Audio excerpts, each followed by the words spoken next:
믿기 어려우시겠지만 리처드 도킨슨이 주도하는 한 운동이 있습니다. 그들이 추구하는 목표는 하나님 없는 인간, 성경이 없는 도덕, 그리고 교회가 없는 사회입니다.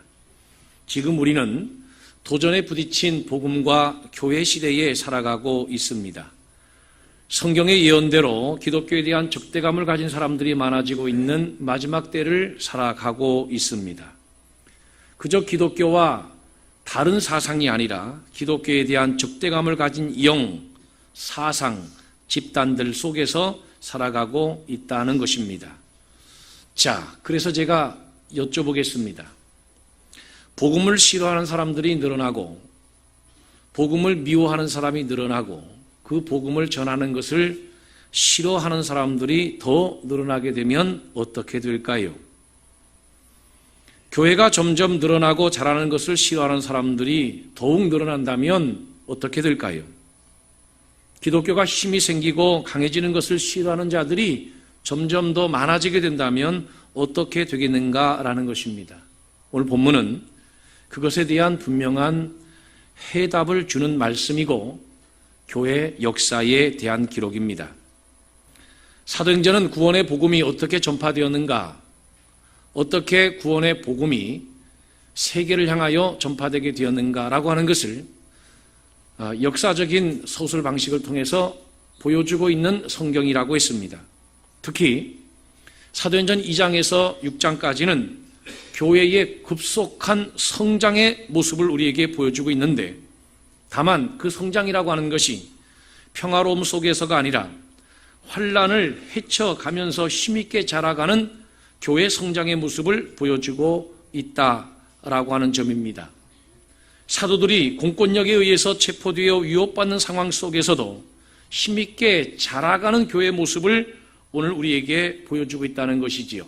그 어려움 속에서도 믿는 자가 더욱더 많아지고 늘어나는 모습을 우리에게 보여주고 있다는 것입니다. 이야기는 이렇습니다. 사도행전 3장에 보면 나면서부터 한 번도 걸어보지 못한 병자를 베드로와 요한이 고칩니다. 그리고 그들은 그것을 보고 모여든 사람들을 향해서 예수님의 부활과 십자가에 대하여 설교하게 됩니다. 그런데 그 설교를 듣던 자들 중에 제사장들과 또 성전을 맡은 자와 사두개인들이 발끈하고 일어났습니다. 그리고 복음을 전하는 그들을 잡아 가두었습니다. 그런데 아이러니하게도 그때의 복음을 듣고 믿게 된 자들이 남자만 5,000명쯤 되었다, 이렇게 기록을 하고 있습니다. 사도행전에 참 흥미로운 한 부분이 있는데 그것은 무엇이냐면, 제대로 하나님의 복음이 전파되면 반드시 그곳에 핍박이 오더라는 겁니다. 그리고 동시에 부흥의 역사도 일어났습니다. 복음이 전해지고 믿는 자가 늘어나더라는 거죠. 복음이 전파되는 곳에는 어려움이 오고 어려움 속에서 복음이 계속 전파되더라는 겁니다. 여러분, 사도행전의 초대교회 최초의 성장하는 모습이 바로 오늘 본문의 모습이고, 또 첫 번째 박해와 어려움, 미움과 증오의 대상이 되었던 교회의 모습을 기록하고 있는 것 또한 오늘 본문의 말씀인 것입니다. 핍박과 복음이 동시에 온 것입니다. 재밌는 것은 싫어하는 자가 늘어나면 믿는 자는 더 늘어나더라는 것입니다. 할렐루야. 그런데 왜 당시 그들이 그렇게 복음을 전하는 자들에 대해서 싫어했을까? 왜 복음을 그렇게 거부하고 싫어했을까라는 겁니다. 그 이유 중에 하나는 무엇이냐면 죄책감 때문입니다. 베드로가 설교한 내용은 너희가 거룩하고 의로운 일을 거부하고 생명의 주를 죽였도다라고 하는 것이었습니다. 너희가 십자가에 못 박은 바로 그분은 바로 나사렛 예수 그리스도다라고 설교를 했기 때문입니다. 하기야 복음과 교회 자체가 믿지 않는 자들 입장에서는 죄를 드러내는 것이기에 싫어할 수밖에 없는 것이지요. 믿는 자를 보면 그 믿는 자를 보는 순간 불신자는 본인이 믿지 않는 자 아니겠습니까? 믿는 자가 믿지 않는 자에 대한 기준을 세워주는 것이지요. 복음을 전하면 그 복음 자체가 죄인임을 지적하는 것이기 때문에 믿지 않는 자들이 달가워하거나 고마워할 이가 없지요. 더군다나 당시 제사장들, 그리고 성전 맡은 자, 그리고 사두개인들은 유대 사회에서의 아주 강력한 기득권자들이었습니다. 제사장들은 성전에서 행해지는 모든 예배 의식을 총괄하던 자들인데 모두 24반열로 짜여져 있습니다. 각 반열이 한 주간씩 교대로 예배 의식을 진행했습니다. 또 성전 맡은 자의 경우도 마찬가지입니다. 오늘 본문에 보면 성전을 맡은 자라고 표현되어 있는데 구약적 표현은 하나님의 전을 맡은 자라고 불리웠습니다. 성전 맡은 자는 사두개파에 해당하는 레위인으로 구성되게 되는데 성전의 경비를 맡는 자들입니다. 성전 맡은 자는 그 경비들을 총괄하는 책임자입니다. 대제사장이 유대인 사회에서 서열 1위고 성전 맡은 자가 서열 2위다. 그렇습니다. 제사장들을 총괄하는 대제사장이 유대 사회에서는 서열 1위고 성전의 모든 질서를 유지하고 또 성전을 총 책임 맡아 감당하는 성전의 질서를 유지하는 자들의 총책인 성전 맡은 자가 바로 서열 2위다라는 것이지요. 그가 바로 성전 맡은 자였습니다. 그러니 성전 맡은 자는 성전을 중심으로 한 유대 사회의 질서가 깨지거나 질서가 무너지고 또 사회가 혼란스러워지는 것을 가장 싫어하는 부류의 사람임을 알 수 있습니다. 그래서 제사장들도 복수고 또 사두개인들도 복수인데 성전 맡은 자라고 하는 이 표현은 단수로 되어 있습니다. 단수로. 제2인자니까 한 사람을 말합니다. 총책. 그 사두개인은요, 유대 사회의 한 종파로서 정치적이고 이 경제적인 막강한 실권을 가진 그야말로 최고 실권자들이었습니다. 최고의 기득권자들이었습니다. 이들이 가장 싫어하는 것은 뭐냐면 사회와 종교를 혼란시키지 말라는 거예요. 그 질서를 깨트리지 말라는 것입니다. 그저 조용조용 그 기득권이 흔들리지 않도록 당시 유대 사회를 지배하고 있던 로마와 친밀한 관계를 유지하고 좋은 관계를 유지하고 있는데 성전을 중심으로 한 질서가 어지럽혀지면 자신들의 기득권이 무너질 수 있다는 것입니다.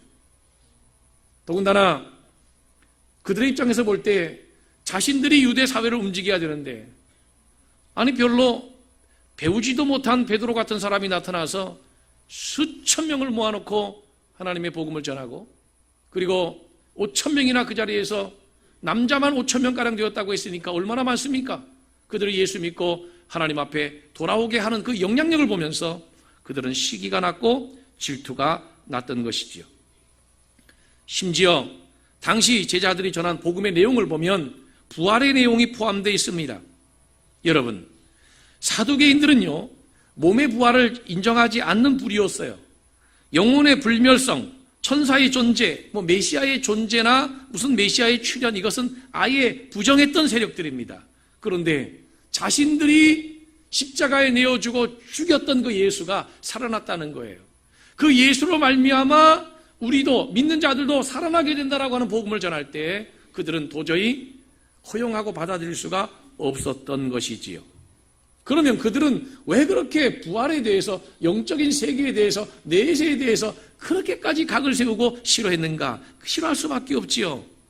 당시 제사장들과 사두개인들, 성전 맡은 자, 이런 기득권자들은 종교라고 하는 옷을 입고 세상에 집착하던 자들이었고 그들의 모든 인생의 핵심 가치는 이 땅, 이 세상, 바로 여기에 묶여 있었기 때문입니다. 그러니까 내세에 대해서 사실 관심도 없어요. 안진뱅이가 일어났든지 안 일어났든지 별로 관심이 없어요.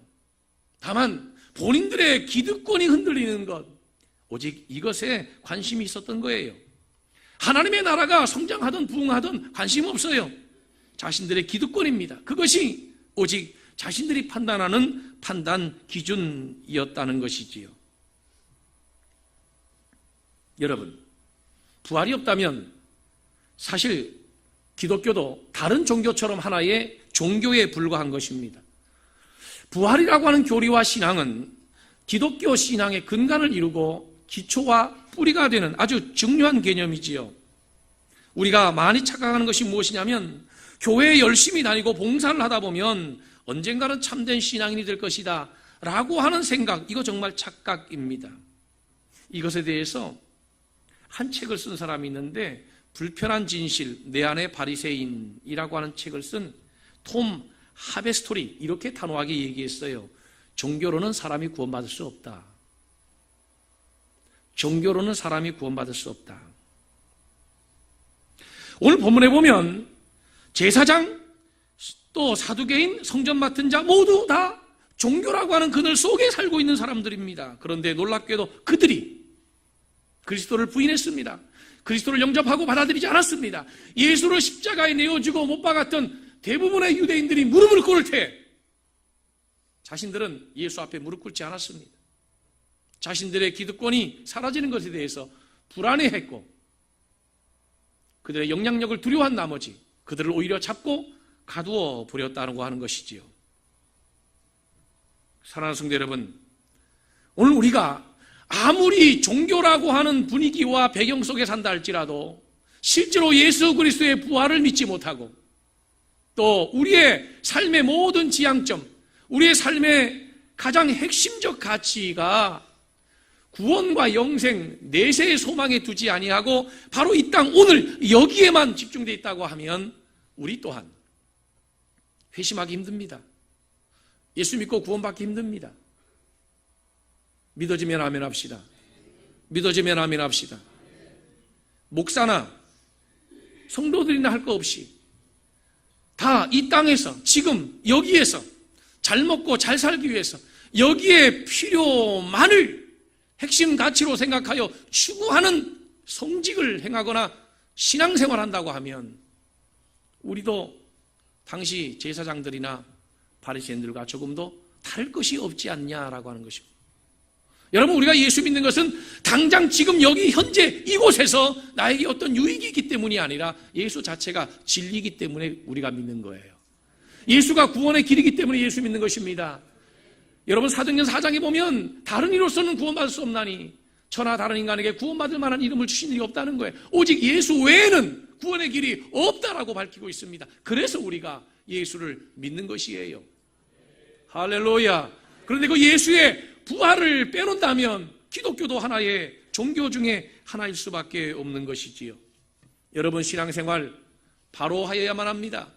신앙생활 잘못하면 제사장들과 사두개인들처럼 무슨 사실이냐 아니냐가 중요한 것도 아니고 일어났느냐 일어나지 못하느냐가 중요한 게 아니라 현세에 내가 지금 불리하느냐 유익하느냐 손해가 되느냐 이익이 되느냐 여기에만 집중하게 되기 때문에 자칫 잘못하면 우리가 그저 생명의 주님을 믿는 그리스도인으로서 사는 것이 아니라 다만 종교인으로 살아갈 수밖에 없다라고 하는 것입니다. 그래서 사도 바울도 그랬어요. 만약에 부활이 없다면 세상 사람 중에 예수 그리스도를 믿는 자들이 가장 불쌍하고 가장 어리석은 자들이다 라고 한 것이 바로 그 이유 때문에 그런 것입니다. 당시 종교인들은 시기와 질투가 복음을 전파하지 못하도록 막았습니다. 그리고 그 시기와 질투 때문에 진정한 그리스도인이 되는데 실패하고 말았습니다. 복음을 전하는 자들을 오히려 잡고 가두게 된 것입니다. 아무리 종교의 그늘에 산다 할지라도 세상 것에서 손을 놓지 않는 한 그리스도를 붙잡을 수가 없는 것이지요. 세상을 사랑하면 반드시 복음을 배척하고 그리스도를 거부하게 되어 있는 것입니다. 요한일서 2장에 보면 이 세상이나 세상에 있는 것들을 사랑하지 말라. 누구든지 세상을 사랑하면 아버지의 사랑이 그 안에 있지 아니하니 이런 세상에 있는 모든 것이 육신의 정욕과 안목의 정욕과 이생의 자랑이니 다 아버지께로부터 온 것이 아니요 세상으로부터 온 것이라.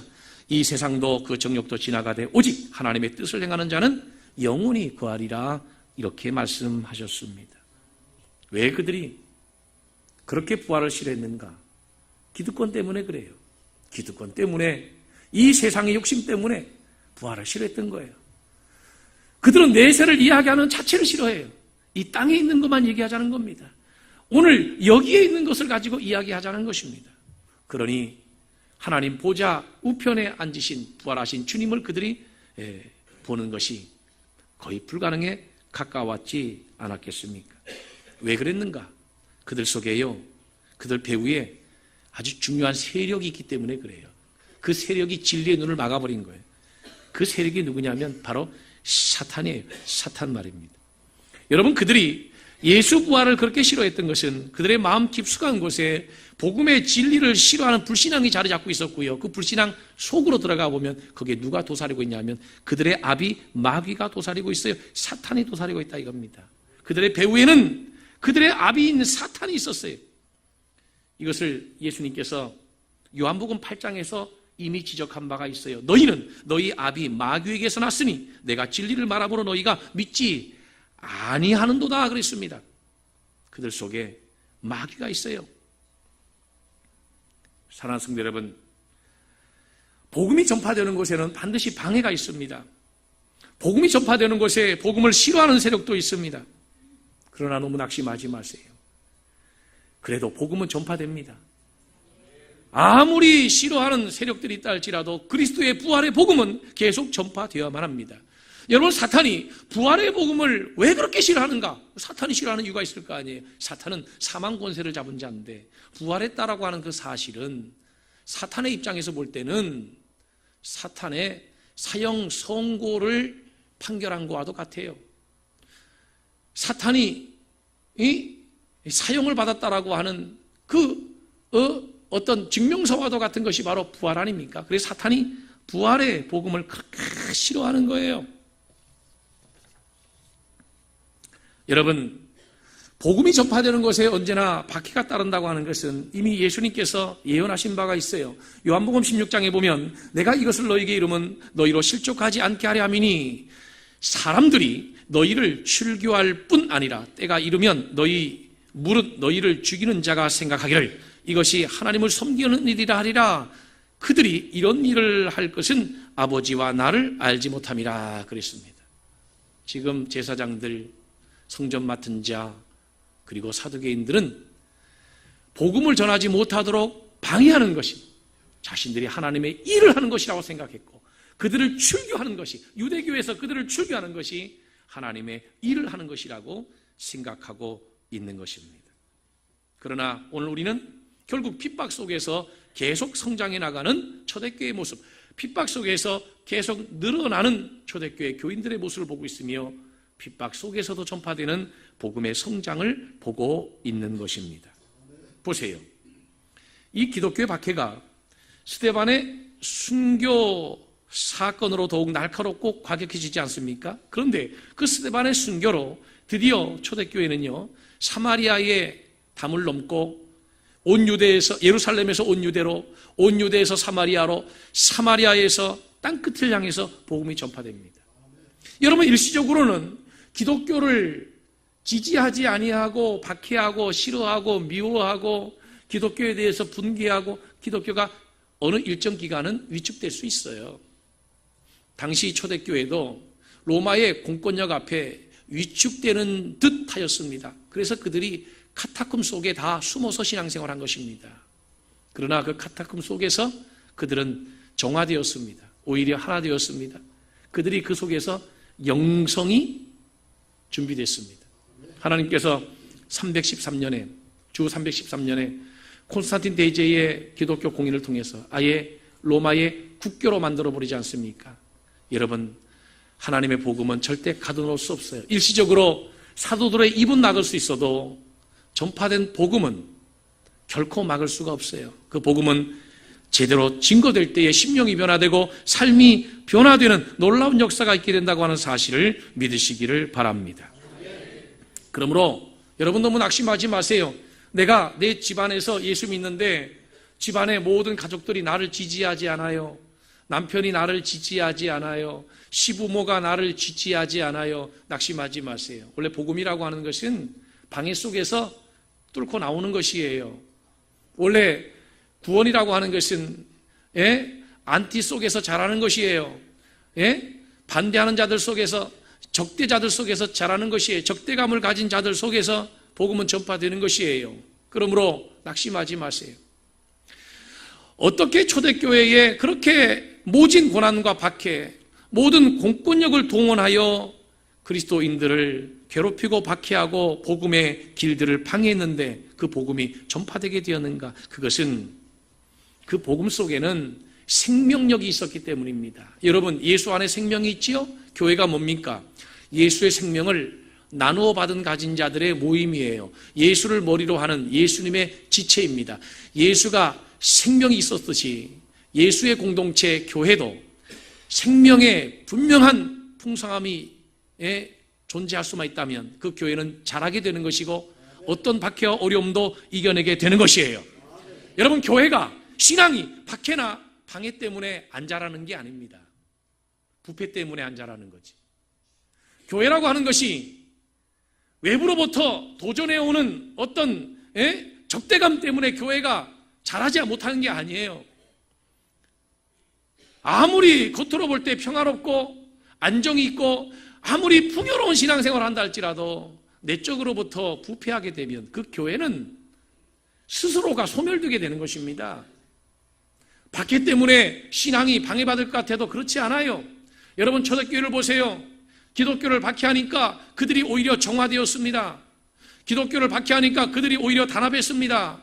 기독교가 박해당하니까 오히려 유무상통하면서 서로 도와주었습니다. 기독교를 박해하니까 그들이 물리적으로는 박해의 순간 때문에 흩어질 수밖에 없었어요. 흩어져서 뭐 했습니까? 흩어진 각처에서 그리스도의 복음, 하나님의 나라 복음을 전파하고 증거하는 자들로 살았습니다. 그래서 복음이 세계로 퍼져나가게 된 것입니다. 할렐루야, 할렐루야. 그러므로 교회가 박해 때문에 문 닫아요? 아니요. 박해 때문에 교회가 위축당합니까? 그렇지 않습니다. 실제로 박해를 당하면 교회는 더 좋아지는 거예요. 여러분, 가짜 교인이 거의 없는 사회가 어딘 줄 아세요? 가짜 교인이 거의 없는 데가 어딘 줄 아세요? 아직도 기독교를 박해하고 있는 공산권입니다. 그건 가짜 교인이 존재하지 않습니다. 가짜 교인이 있을 수도 없고 있을 필요도 없습니다. 신앙 그 자체가요, 생명이에요. 너무 많은 위험을, 리스크를 안고 신앙생활을 하기 때문에 가짜 신앙일 수가 없는 것이죠. 가짜가 발붙일 자리가 없어요. 그 공간이 없습니다. 또 모슬렘권에서 기독교 신앙생활 하는 사람들이 가짜 기독교인들을 발붙일 자리가 없어요.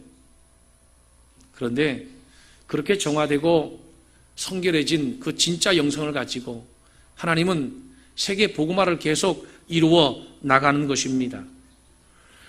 복음만 있다면, 요새 오늘날 우리 교회도요, 한국 교회도 보면 이단들이 많잖아요. 이단들이 판을 치고 있고 이단들이 많은데 너무 겁낼 거 없어요. 나는 겁나지는 않는데 기분은 되게 나빠요. 이단들이 판 치고 돌아다니면. 그런데 이단들이 이렇게 판을 치니까 한국 교회가 다시 변증적인 복음운동이 일어나고 있고요.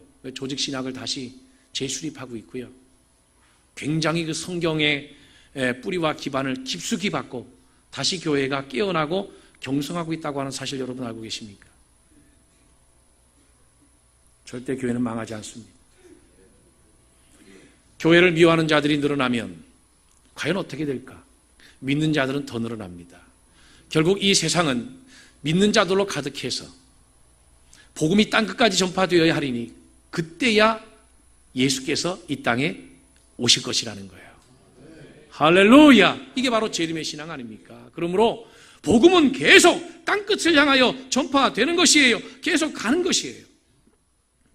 당시 베드로와 사도들이 어떻게 위축되지 않고 복음을 전할 때에 칭찬은 고사하고 그 보상이라고 하는 것이 오직 감옥에 숨어였는데 그들이 어떻게 회의도 품지 않고 그들이 위축되지도 않고 어떻게 담대하게 복음을 외칠 수가 있었는가? 그것은 바로 성령의 충만함이에요. 성령의 충만함이 있어야 우리가 복음을 위한 삶, 복음을 위해서 살아가는 삶이 되는 것입니다. 사랑하는 성도 여러분, 오늘 저와 여러분들이 이 복음의 자긍심을 가지고 이번 한 주간도 승리하게 되기를 주의 이름으로 축원합니다. 꼭 지지해주지 않아도, 예? 때로는 방해하고, 박해하고, 반대하고, 적대감을 갖는다 할지라도, 거기 개의치 말고, 그리스도인으로서 담대히 믿음을 지키고, 부패하지 않는 날마다 성결함을 실천해가고, 도전해가는 신실한 저와 여러분들이 다 돼서 세상에서 빛이 되고 소금이 되고 그리스도의 향기가 되어 살아가는 복된 한 주간이 되기를 주님의 이름으로 축원합니다. 기도하겠습니다.